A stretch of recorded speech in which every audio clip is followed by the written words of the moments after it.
Hey everyone, this is Corine La Font, your favorite radio host, your only radio host, and favorite girl, of course, broadcasting to you from the lovely island of Trinidad and Tobago in the Caribbean on Between the Lines. And we're above ground people. We have seen another day. Today is what? Is it December 1st? I'm kind of losing track. Yes, December 1st. We have, well, depends on how you check it, 25 or 24 more days to go. Yeah. For Christmas, for those who celebrate that holiday of the year. I'm a big fan of Christmas, by the way. And I have Mary Elizabeth Jackson here. I think she's stealing MJ's name, to tell you the truth, Michael Jackson, and just call herself Mary Jackson.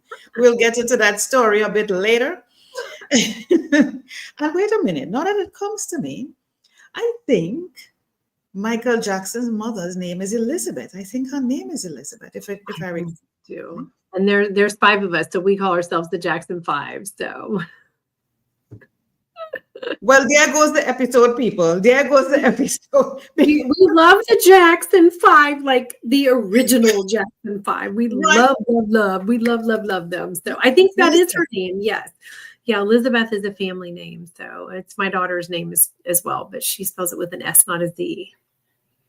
Yeah. So what Mary is actually admitting is that she stole the Jackson's 5 name. Well, I can't help it. I married a Jackson, so what am I supposed to do? And I have 3 kids, so I didn't have much choice. So she was an accomplice. She has moved from stealing to being an accomplice. Right. Yes. So today we're talking, people, about parenting children with special needs.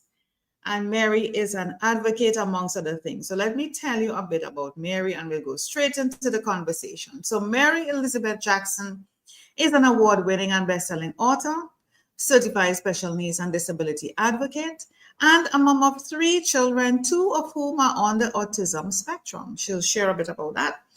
She's a radio show host like myself of Cover to Cover, and I'm supposed to be on her show coming up on December 5th, so later this week, so look out for that. There's a bit of a plug there. So she's a radio host of Cover to Cover on the Brushwood Media Network. I'm quite familiar with that network. She's a live streamer, the Special Needs and Disabilities show, a speaker, and a passionate educator. Welcome officially, Mary, to Between the Lines. Thank you for having me. I'm so excited that I found you and I reached out to you because you just seem so amazing. And I was like, I really want to get to know who this lady is. So, because, it's so cool to meet other people, especially those that are passionate and heart-centered and doing good work in the world. And so it's nice to meet others like that. But to support each other is very important. Thank you so much. Thank you so much. And you're doing hard work as well, because dealing with a child with special needs requires a lot of heart.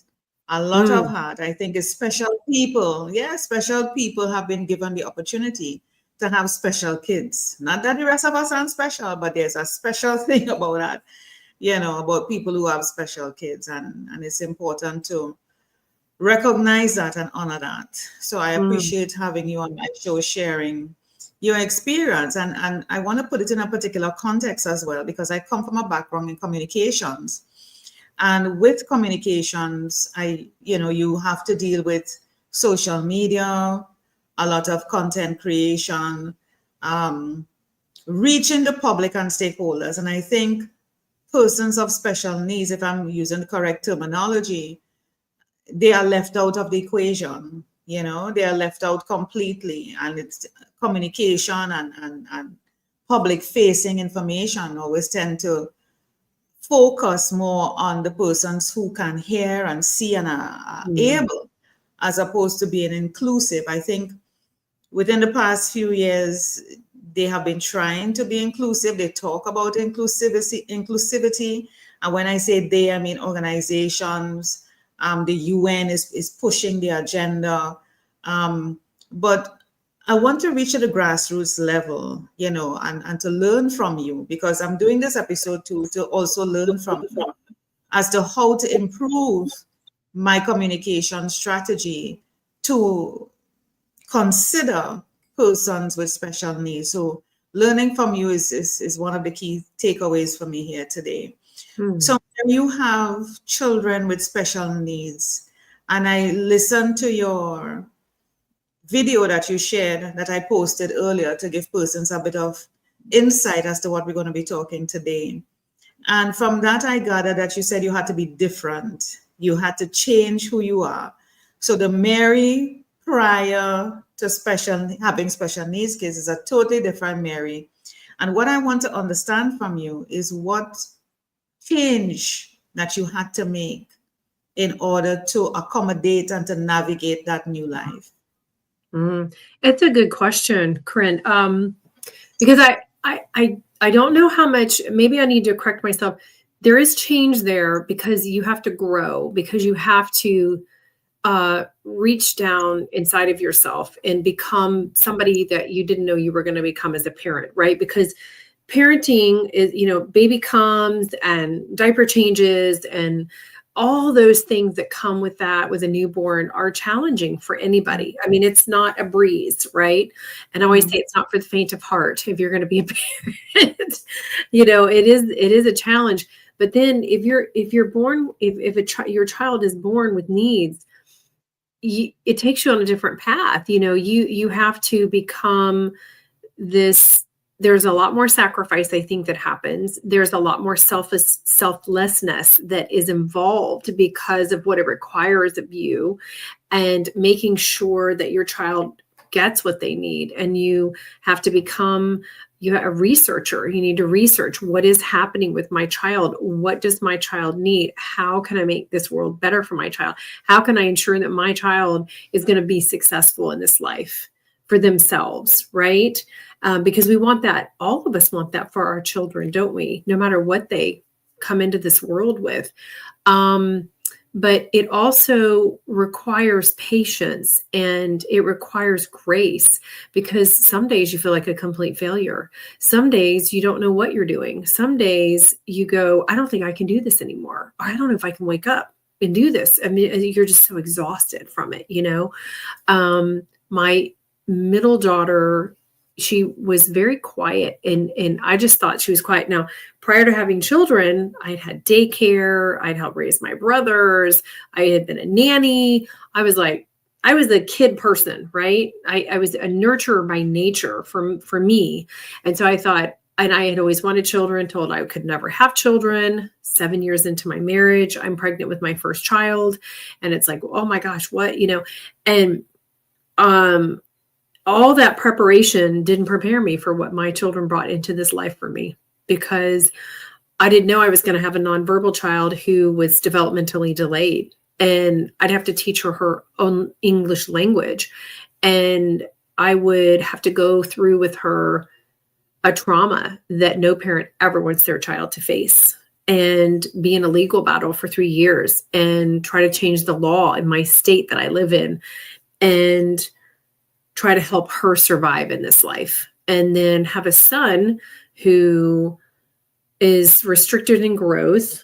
And at the same time that I was put on bed rest, then I was standing on trial trying to defend my daughter's situation from her childhood. So very unrealistic expectations in life. I mean, who thinks that's going to happen for them, right? But my son, when he was born, they had prepared us that he would be brain damaged and not walk. And he was a true miracle. He could not swallow when he was born, so we had to teach him how to do that. He was born with quite a few challenges that at the age of 45, when not many women are having children at that age, it is considered older. Your stamina is a little bit more challenged for having a child at that age, and then one that has got needs, who doesn't sleep very well for 2 years, who has to learn how to eat, has to learn how to be fed, and doesn't talk, and has fine motor skill issues, and has sensory issues, and has developmental issues. And, there's just a myriad of things. that came with 2 of my 3 kiddos. And so it required me to, one of the things I talk about when I am educating or speaking is that, you know, we have to educate ourselves what is happening, on what is going on with our child, because we cannot stay in a place of victim and poor me and woe is me and look at my child and look at me and how did this happen and who's at fault and all those things that people feel when they have a child who doesn't go by the standards of what is considered perfect. So research was one of my saviors because it allowed me to go in and understand what was happening and then figure out from there through research and reaching out to support and things like that. What do I need to do to help my child be the best version of themselves that they can be, excuse me. And so 2 of my kids went through the early intervention programs. And so they had therapies very early on, and it helped them conquer so much. That's why it's really vital. If you have a child with a challenge of any kind, they come in, they're nonverbal, they're developmentally delayed, that they have tremendous sensory issues. Maybe they're not crawling, maybe they're not meeting their milestones. Maybe they're, you know, any number of things, right? It's called a spectrum for a reason. But when you have that, the earlier you can get that child diagnosed and get them services, meaning therapies like occupational therapy or physical therapy or speech therapy or feeding therapy or behavioral therapy, whatever it is that child needs, the bigger chance they have of overcoming those challenges in their life. I've seen it with both of my kiddos that it's a profound thing to witness. There was a period of time in my life that I really wanted to work with littles at that stage of being diagnosed and getting services and help them conquer and overcome, because I know how brilliant children are. And as a human race, we humans are incredibly adaptive and can conquer a lot. It may not mean that everything's conquered for a child, but it does mean a lot of things can be conquered. My son is in public school and thriving. My middle daughter is 3rd year college, thriving. And that took a lot to get where we are. It did not go without sacrifice and hard work on not only the part of me, our family, but my children as well. And so all of that is, it's a journey. It's absolutely a journey, but it makes you a stronger person. But you can't stay in a place of being a victim, and you cannot let your children see themselves that way. You have to teach them to be resilient and to see whatever it is they have going on for them. You got to help them see that as a superpower, or, hey, that's something I can overcome, or it's just part of me and who I am. Because really, there is no standard any one of us should judge ourselves by coming into this world. There is no like, you have to look, be, or do this. You're set into this world as you come in the way that you are, and that needs to be celebrated. And out of my son's birth came my children's series that is just being released in a box set right now for the holidays, which is exciting. But through him, this series came, and it's about loving our children no matter how they come into this world and helping them to do the same thing and like start that positive language, because kids need it more than ever, right? I'm listening to you and I'm like, you mentioned the word superpower. I'm like, where's your cape? Where is the S on your chest? I need to see it, because that is a superpower. I believe you know, like I mentioned before, you have been gifted with those children to become the person that you are. They are a gift. All children are a gift. Challenges come into our lives, I believe, for a reason. And the type of challenges that we each get is for a reason, and it's to lead us to our greater purpose. And I do agree with you. It is not about woe is me, being the professional victim and why, oh God, why me? Just say, why not me? You were selected for a reason, you know. I don't know if I could have gone through that. I could only say that because I haven't. But if it was placed in me, I am sure I would have. And I would have no choice in the matter because it has been placed on me. You know, it comes just like, it comes just like a job, you know, or if you're in your business and something comes your way, you just have to. I mean, you could choose to let it go. You could choose to ignore it. You could choose to hand it over to somebody else, you know, like some people who have been gifted with special needs kids. And They give them away. They hand it over to somebody else. Mm. They do that, and that's a choice. But you chose to rally, and I'm hearing you sharing about they're in college, high school, and they're thriving, Yes. and nobody would think that they would, or Right. you're so caught up in what you're in, and the message I'm hearing from you is that don't spend your time wallowing in the moment. Project yourself into the future, whatever that future is. See ahead, and don't just focus on where you are now. Don't spend the time focusing on the issues. In other words, the problems. Think about, this is where we're heading. This is how it's going to be.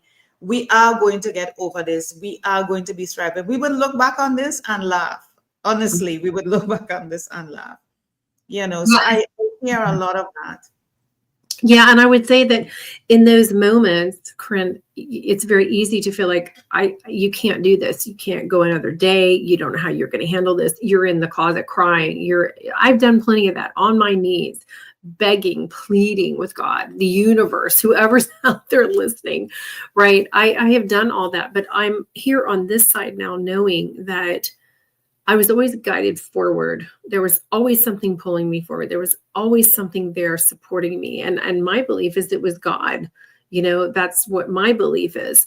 And I can't say any of this. I couldn't sit here and say any of this if I hadn't come through all this, and am here saying that you can get through, even when those days are really, really tough. And it doesn't look like it's going to be okay. You don't think it's going to be okay. But I think for me, I come from divorce. My parents divorced when I was young.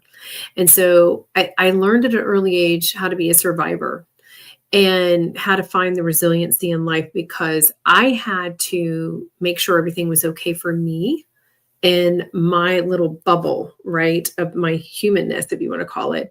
So I learned that skill very early on, and then learned to apply it in my life as an adult. It was a savior for me, I would say, because those days when I didn't know what I was doing, I mean, when you receive a phone call from the police department where you live saying that your child's teacher has been taken out of the classroom and they need to speak to the parents of my daughter, meaning my husband and I, for abuse, physical, mental, and emotional and verbal abuse.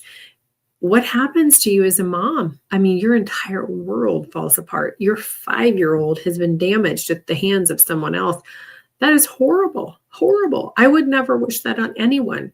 And it's a horrendous thing to go through. And I only know that I'm here by the grace of God, because it could have gone very different for me and any parent in that situation. I know my son was born. He was not planned. He was, we call him an OMG baby, right? And he came at a time in my life that I needed help.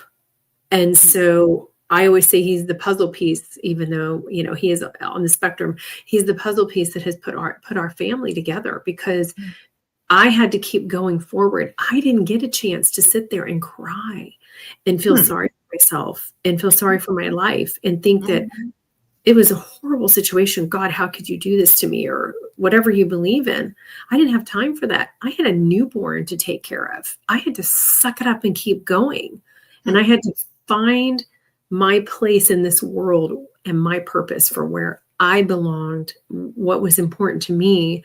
I know something took over for me during that period of time, I think, to survive. And, I marched my little self up to Capitol Hill where I live and talked to senators and state reps and said, this happened to my child. What are you going to do about it? And that's not my typical nature. Back then it was not. Now it is. Because as an advocate, sometimes we have to do that. You're the people who make the laws, and you need to make sure this never happens to any other children. And so I was on that path for a while, but that was like, I don't know, something else was pulling me forward through all of that, I know. And here, I am today. And education of parenting a special needs child is very important to me because I was very alone back then. I felt very alone. There was nobody helping me. And so I know that there are stages that you go through when you're given a diagnosis of your child, whatever it is. If you have a child born with Down syndrome, there are stages of grief a parent goes through. What did I do wrong? And what could I have done different? And why is this happening? And my poor child, And then we have to find the good within all of it. We have to find their superpowers, and make them think and understand they are totally amazing however they come into this life. I mean, my son, until recently, he's 11, never knew that anyone thought autism was bad because I haven't raised him that way. And in my home, we celebrate whatever the differences are, right? We're a very sensory aware home. If somebody needs their space, okay, go take your time, go decompress, do whatever you need to do, right?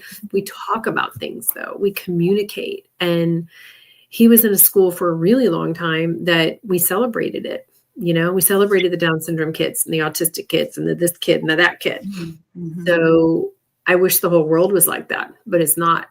It's not, but you created a world within a world, and that's all that matters. That's all that matters, the world that you created.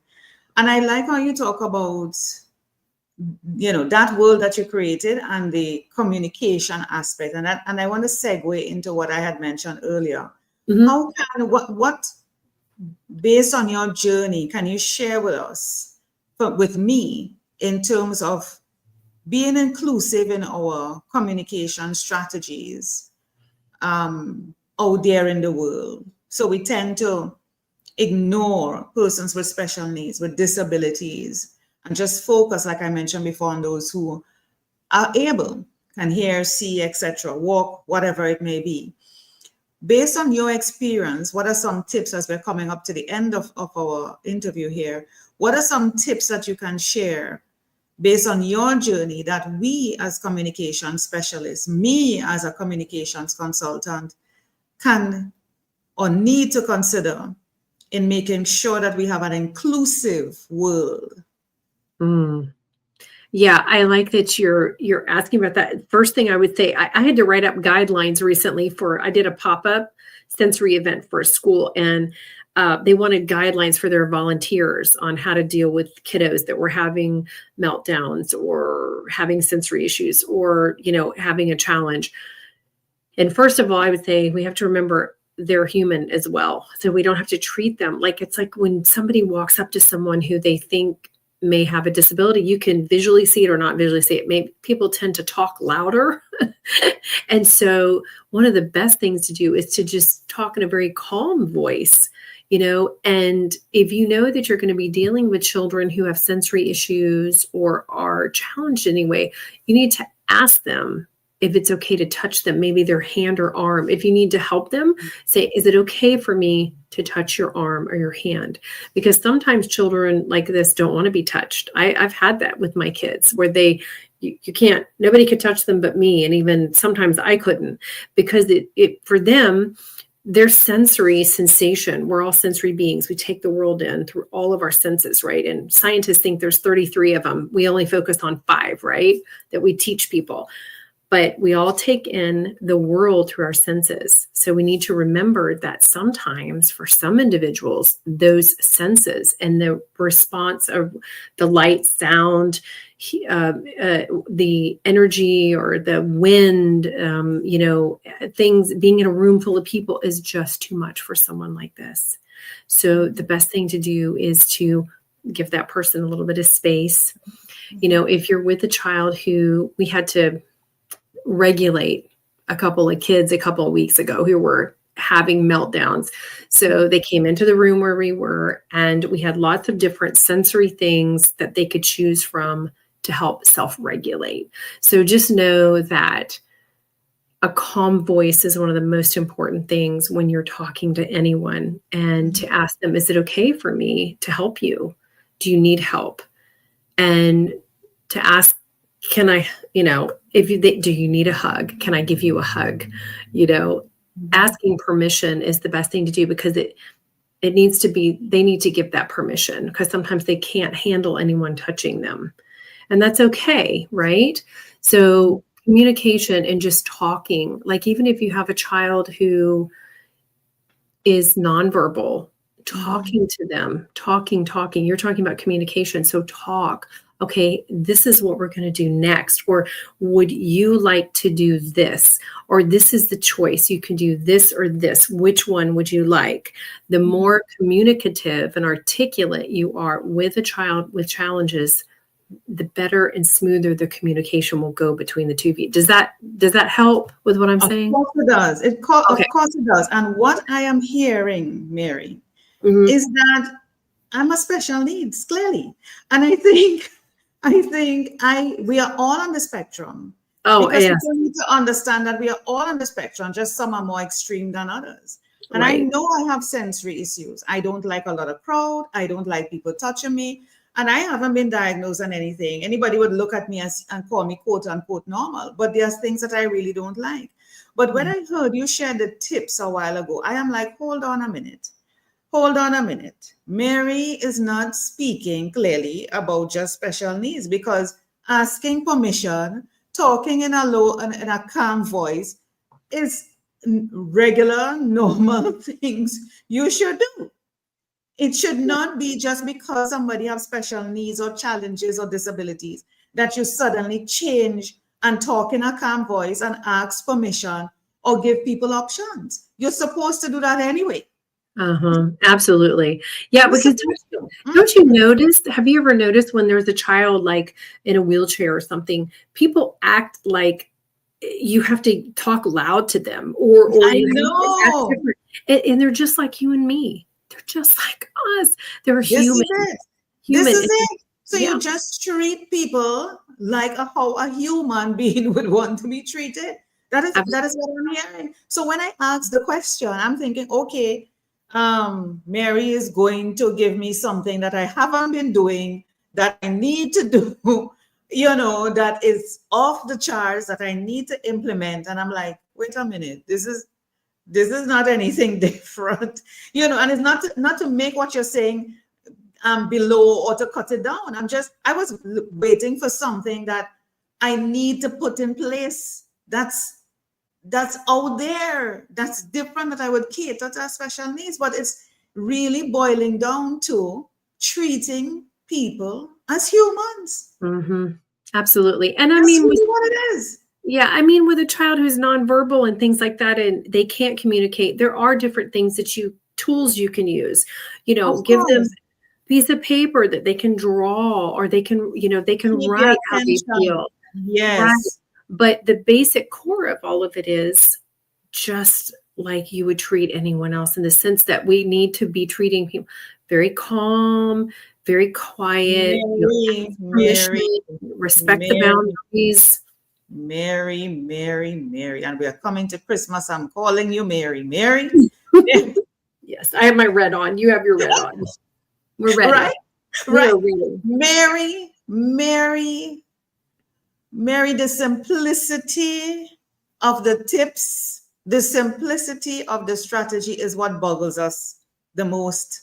The simplest things is what confuses us. Sometimes we are always looking for the most complex, complicated, twisted thing as a solution. And it is just a simple approach that you just ignore.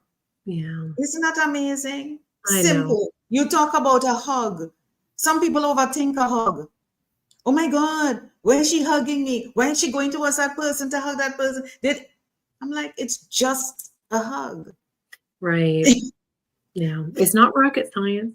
No. For some of this is rocket science. I mean, some of it you have to learn how to maneuver through. But I know with my kids, as long as even when my kids were nonverbal, I had to communicate. I had to tell them what was coming next. I prepared them so the transition was smooth.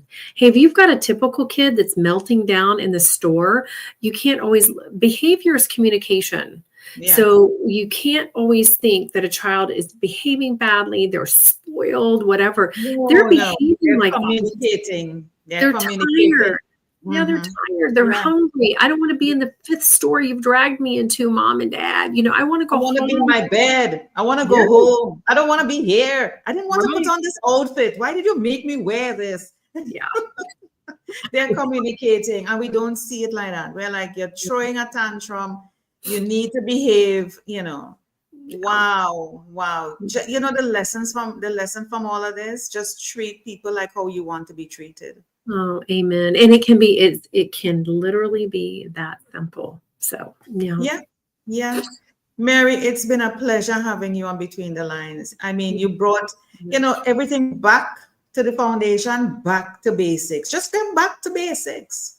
Back to basics. And if you don't know, and if you don't know, research it, right? Look it up. Or ask somebody who has been going through it and get like Mary, and